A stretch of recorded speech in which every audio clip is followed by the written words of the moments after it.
Bienvenidos a este tema. Somos estudiantes de la Universidad Nacional de Tumbes, de la Escuela Profesional de Medicina Humana, y hablaremos de la vía ascendente del menisco medial.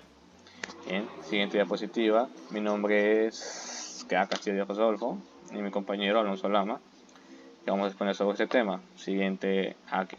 Las vías de conducción, principalmente quiero darles una introducción, lo que serían que en el cuerpo tenemos dos vías, en este caso, que se va a encargar de la médula de conducir lo que son los impulsos nerviosos desde la periferia, que son captados por los receptores, van a irse hacia la médula y van a ascender a través de la médula hacia el tronco encefálico y luego hacia la corteza superior.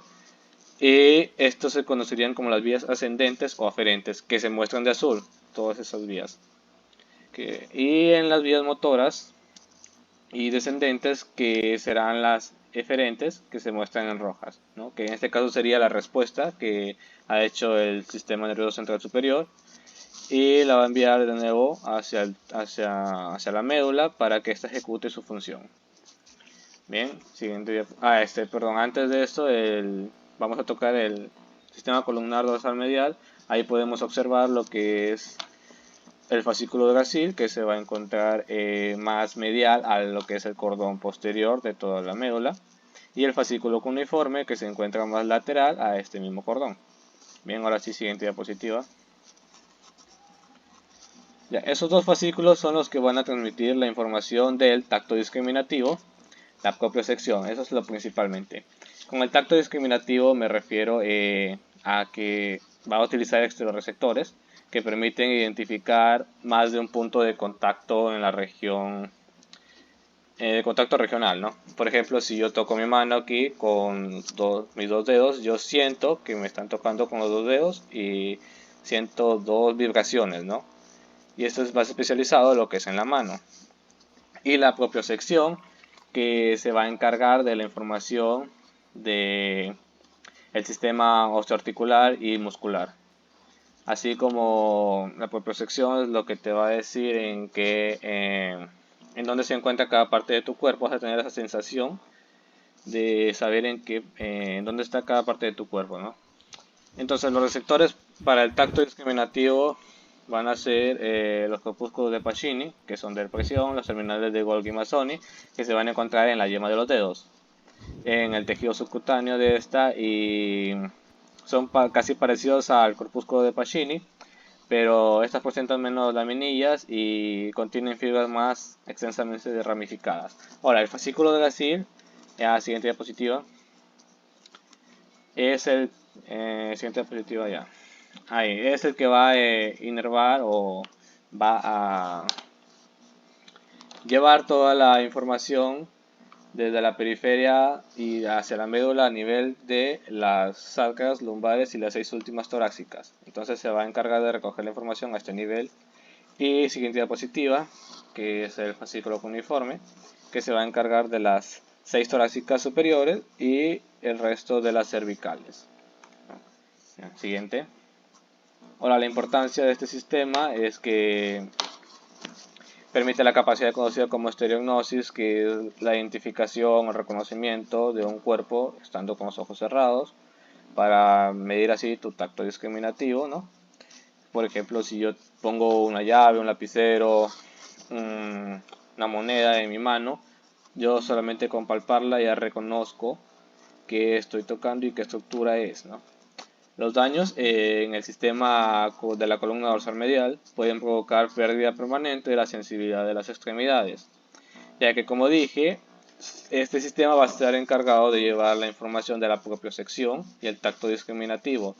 Entonces la sensibilidad va a ser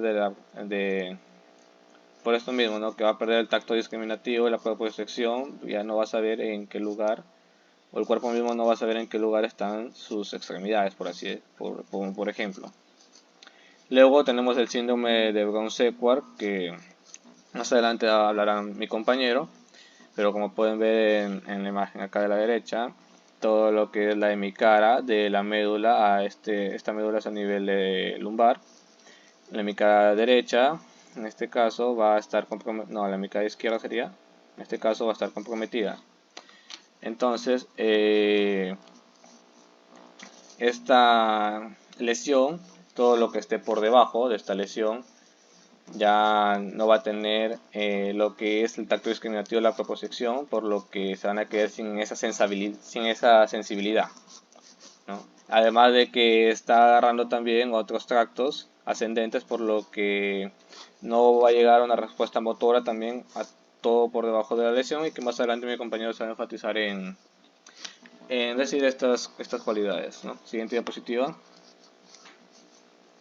Ahora, la vía que va a utilizar la columna dorsal va a ser que primero va a recibir las señales de los propioceptores o los mecanorreceptores, como ya les había dicho.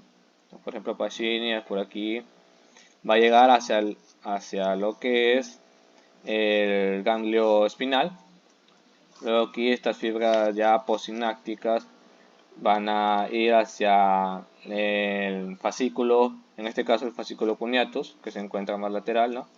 Y aquí donde va a generar la primera neurona, que va a ascender hacia lo que es el núcleo cuneatus o cuneiforme, y luego este de aquí se va a decusar al mismo nivel de la médula, de las pirámides del bulbo raquídeo. Entonces aquí va a estar la segunda neurona haciendo sinapsis con la primera neurona, y esa segunda neurona, una vez que ya se decusó, va a ir hacia el lado contralateral llevando la información hacia el tálamo contralateral, y luego este de aquí va a ser sinapsis con la tercera neurona, que va a seguir hacia el área primaria somatosensitiva, que es hacia donde va a llegar esta área. Hasta esta vía va a llegar hacia ahí. Y luego ya vendrías con una vía diferente para generar la respuesta hacia cierto estímulo. Pues, aquí en la derecha tenemos lo que son cada inervación de cada médula, ¿no? De cada nervio espinal. Por ejemplo, si hay un daño en lo que sería la T11, todo lo que está por debajo de la T11, un daño en la columna dorsal, ¿no? En la T11, todo lo que está por debajo de la T11 ipsilateral, si es en el lado, por ejemplo, en el lado derecho, todo el lado derecho quedaría sin la sensibilidad de la propiocepción y el tacto discriminativo, ¿no? Entonces perderían esta sensibilidad por debajo de la lesión del T12 que les había dicho, ¿no? Y bueno, eso sería todo por mi parte. Mi compañero les hablará acerca de los trastornos y los casos clínicos en los que se pueda fallar o se pueda comprometer este sistema del menisco medial. Muchas gracias.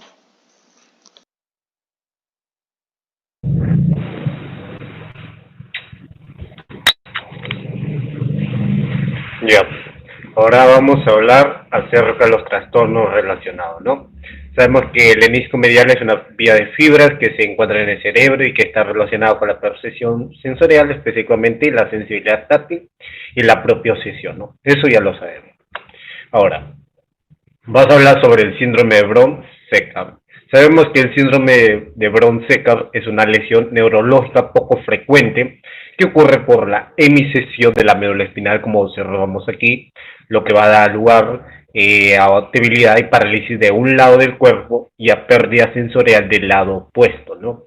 Entonces vamos a ver que va a estar comprometido tanto el tracto córtico espinal lateral y el tracto espinotalámico anterior, ¿no? Hay que recordar que afecta por debajo del punto de la lesión a la función motora de un lado de la médula espinal, produciendo parálisis del mismo lado de la lesión. Y bueno, algunos datos extra es que es raro, tiene 2 a 2% o 4% de las lesiones medulares, tiene una incidencia mayor en los hombres y la edad promedio de aparición es a los 40 años. Entonces, vamos a ver brevemente que vemos ahí lo que habíamos visto. Y una vista transversal, la médula espinal muestra sustancia blanca que rodea la sustancia gris, ¿no? La sustancia gris está dispuesta en forma de H, como vamos a observar aquí. Ya, sustancia gris, tenemos la asta anterior, la asta posterior y la asta lateral. y la sustancia blanca, que es la que rodea, que tiene tractos descendentes en la médula espinal, ¿no? Ya. Esto es lo importante, ¿no? Vemos aquí que va a afectar tanto las columnas anterolaterales ventrales, las columnas laterales y las columnas dorsales, que es lo que nos interesa a nosotros, donde va a estar afectado los fascículos grácil y el fascículo cuneiforme, ¿no? Como lo podemos observar aquí, ¿no? Entonces, el síndrome de Brown-Séquard tiene tanto causas traumáticas como causas no traumáticas, ¿no?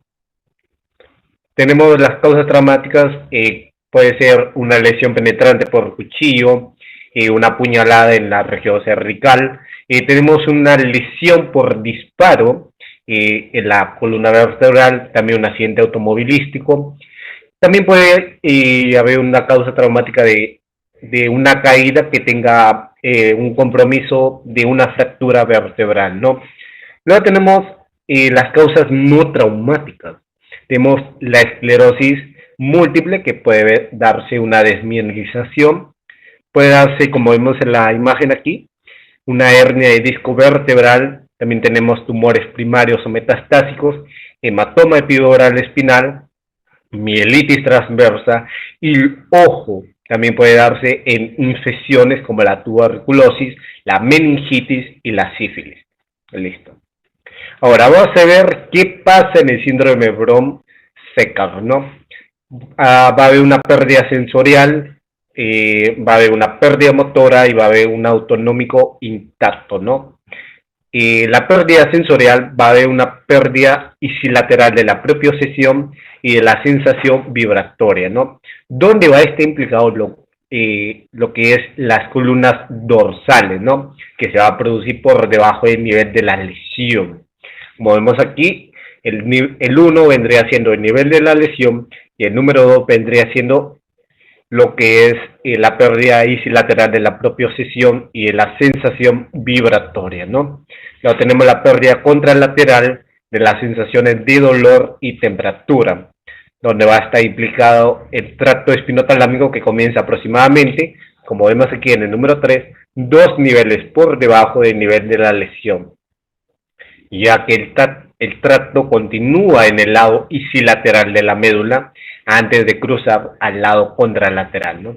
Luego tenemos una pérdida motora, que vendría siendo el mismo, el número 2, que va a haber una pérdida isilateral de la función motora por debajo del nivel de la lesión, ¿no? Donde va a estar afectado los tractos corticoespinales, ¿no? Y tenemos un autonómico intacto, que va a estar va a estar afectada de las fibras autonómicas descendentes, pero no va a producir ningún síntoma vesical, ¿no? Vesical. Ya. Ahora tenemos el siguiente síndrome medular posterior, que es el síndrome medular posterior, que se refiere a un grupo de síntomas causados por una lesión medular incompleta que afecta a las columnas dorsales, como vemos aquí, a las columnas dorsales, los tractos corticoespinales y los tractos autonómicos descendentes a la vejiga. Entonces, esto último ya nos da un indicio de lo que puede pasar si sucede este síndrome, ¿no? Igual algunos datos extras es que va a haber una incidencia global que va a ser rara. En algunos estudios se ha informado de un porcentaje tan bajo como el 2%, va a ser más común en individuos de mayor edad, y el síndrome medular posterior es el menos común de los síndromes medulares. Ya. Igual tiene sus causas, igual la esclerosis múltiple, en este caso de forma primaria progresiva, va a haber tabes dorsal, que es una neurosífilis, que va a ser una complicación a largo plazo, una sífilis no tratada, ¿no? Va a haber infecciones, mielopatía y relacionada con el SIDA, y va a haber una compresión mecánica de irrupción, que va a ser tumores, seroma después de la instrumentación de la columna vertebral, va a haber una subluxación atlantoaxial con artritis reumatoide, ¿no? Y lo más importante aquí es que va a haber una causa vascular isquémica, que va a haber una oclusión de la arteria espinal posterior, ¿no? lo que vemos aquí. Este vendría siendo la arteria espinal posterior y esto de aquí vendría siendo la arteria espinal anterior, no, disculpe, la arteria anterior espinal, ¿no? Entonces, la arteria anterior espinal va a ocupar 2/3 de esta estructura, mientras que la arteria espinal posterior va a ocupar, pues, el resto, ¿no? 1/3, ¿no? Bueno, igual, metabólica, una causa metabólica, degeneración combinada subaguda debido a la deficiencia de vitamina B12, y también se ha visto en la mieloneuropatía por deficiencia de cobre, ¿no? Ahora, vamos a ver que una degeneración con presión mecánica o isquemia, obviamente va a dar unas secuelas neurológicas. Si va a estar afectada las columnas dorsales, va a haber una pérdida bilateral de la posición articular y del sentido de la vibración, como es el fascículo de Gracil y el fascículo de cuneiforme, ¿no? Tenemos las vías autonómicas descendentes que afectan al sistema parasimpático, como habíamos hablado, de que va a haber una incontinencia urinaria, y tenemos grados variables de afectación del trato corticoespinal, donde va a haber una debilidad motora y una disfunción de reflejos, ¿no? Lo que, como vemos aquí en la imagen, lo que no va a salir afectado son el tracto espinotalámico lateral, que va a tener todavía la presencia de la sensación de dolor y temperatura, ¿no?